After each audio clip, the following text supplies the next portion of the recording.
노화도 질병이다 네. 라고 정의하는 시대가 왔습니다. 맞아요. 왜냐하면 질병은 치료할 수 있으니까요.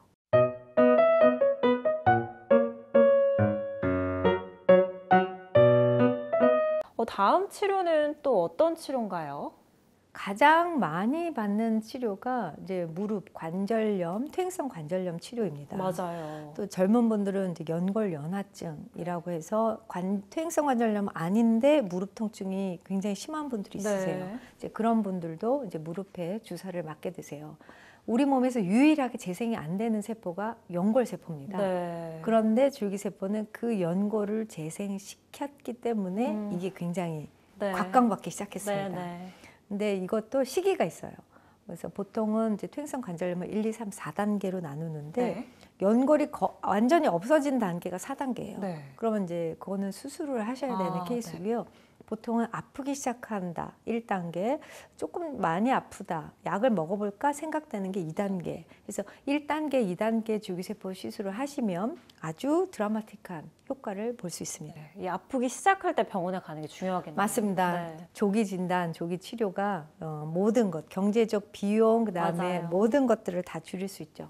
네. 치료 후 주사를 맞고 나서 바로 그 다음 날부터 안 아파지는 게 아니고요. 네. 이 줄기세포는 들어가서 그 자기가 이제 생착하는 과정이 필요해요. 보통은 3주 이상 소요가 되고요. 네. 그 이후부터 점진적으로 내가 이제 아팠다라면 그 통증이 점점 개선되는 거예요. 그래서 저 곡선을 보면 처음에 내가 치료 받으러 갔을 때보다 주사 맞고 더 아프다.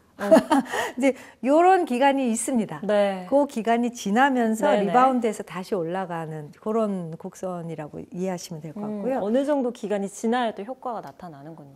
이제 대개는 주사를 맞고 나서 하루 이틀 정도는 더 아파요. 네. 그리고 완전히 이제 줄기세포가 자기 역할을 해내는 시기는 3, 4주 정도부터 이렇게 생각하시면 됩니다. 네. 원장님, 이번에는요, 이 항노화 치료에 대한 이야기 해볼까 합니다. 설명 부탁드립니다. 항노화 치료는 이제 연령대, 우리가 평균 연령이 점점 높아지면서 점점 관심을 받을 수밖에 없는 치료 분야죠. 맞아요. 그리고 심지어 이제는 노화도 질병이다 네. 라고 정의하는 시대가 왔습니다. 맞아요. 왜냐하면 질병은 치료할 수 있으니까요. 너무 놀랍지 않아요? 네. 노화를 치료한다는 게. 그런데 2014년도에 텔로미어라는 DNA 말단에 있는 새로운 조직, 그 기능 이런 것들이 이제 발견되고 그 부분을 조작해서 길게 또는 짧게 할 수 있는 과학기술이 발견되면서 네. 노벨의학상을 받게 됐죠. 그 이후부터 노화를 치료하기 시작했어요. 그런데 이 노화를 치료할 수 있는 가장 탁월한 아이가 바로 줄기세포가 되겠죠. 네. 줄기세포의 숫자가 많아지면 텔로미어라는 DNA 말단의 끝부분에 텔로미어 길이가 점점 길어진다. 이것을 확인한 다음부터 항노화 치료에 줄기세포가 사용되기 시작했어요. 너무 신기하네요. 텔로미어는 점점 짧아지면서 세포가 사멸되거든요. 네. 그래서 텔로미어의 길이를 측정하는 게 이제 우리가 생체의 나이를 측정하는 도구가 됐죠. 줄기세포 시술을 받고 나서 이제 텔로미어 길이를 우리가 DNA 영동으로 해서 광학현미경으로 그 길이를 측정한 거예요. 네. 전에는 이제 보통은 이게 이제 마이크로 나노미터 정도인데요. 굉장히 짧았다가 시술 후에 저렇게 길어진 걸 볼 수 있어요. 차이가 많이 나네요. 네. 그런데 또 재밌는 건 우리가 젊은 30, 40대 분들도 했거든요. 네. 근데 30, 40대 분들은 처음에 이제 이렇게 짧지 않았기 때문에 네. 시술 후 변화 폭이 그렇게 크지 않아요. 그럴 수 네. 있구나. 그래서 오히려 텔로미어 길이는 많이 짧아진 분들에서 네. 굉장히 길어진 것들. 고령자분들이 오히려 더 큰 효과를 보시겠네요. 그렇다고 네. 볼 수 있습니다. 원장님이랑 이렇게 이야기를 나눠보니까요. 많은 시청자분들이 아마 이걸 궁금해하시지 않을까 싶어요. 혹시 좋은 줄기세포 치료 병원을 고르는 그런 방법이 따로 있을까요? 있습니다. 왜냐하면 우리나라에서 말씀드린 대로 2020년부터 줄기세포 치료를 허가하면서 어떤 병원에서 어떤 치료를 해야 된다라는 그런 새로운 법령을 만들었어요. 그래요? 그래서 첨단 재생의료 바이오법이라는 새로운 법이 제정이 되면서 네. 그 법 아래서 줄기세포 치료를 할 수 있는 기관을 지정해 줬습니다.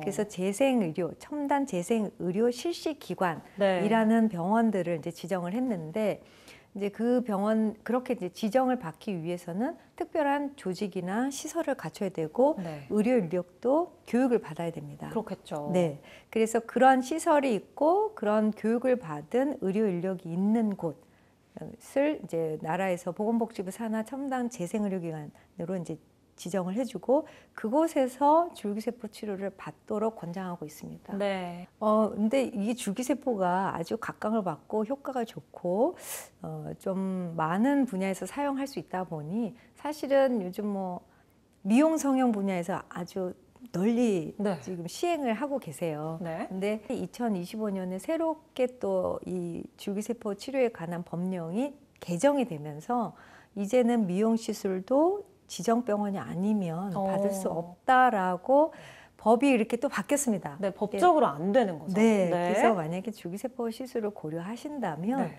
이제 재생의료기관으로 지정받은 곳에서 받으시는 것이 이제 법적으로 보호받을 수 있는 방법인데 이런 병원들은 첨단 재생의료 포털 사이트라는 게가 있어요. 그래요? 네, 그곳에서 검색하시면 보통 한 230여 개의 병원 리스트가 쫙 나와요. 네. 이제 그런 병원 중에서 선택하시면 될 것 같습니다. 네, 많은 분들이 모르셨을 것 같아요. 이 첨단 재생 의료기관으로 꼭 지정된 병원에 방문하셔서 적절한 치료 꼭 받으시면 좋을 것 같습니다.